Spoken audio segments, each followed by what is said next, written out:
سرکاری اسکیم کی حج پروازوں کا شیڈول جاری، پہلی پرواز 21 مئی کو روانہ ہوگی۔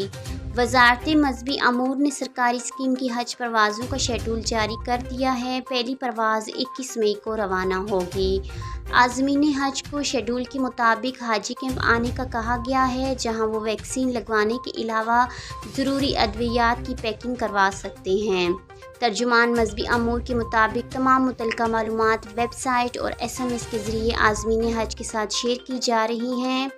پہلی حج پرواز 21 مئی کو اسلام آباد، لاہور اور کراچی سے روانہ ہوگی، جبکہ سیالکوٹ سے پہلی پرواز 22 مئی، ملتان 23 مئی اور کوئٹہ سے 24 مئی کو روانہ ہوگی۔ رحیم یار خان سے پہلی حج پرواز 6 جون جبکہ سکھر سے 7 جون کو روانہ ہوگی۔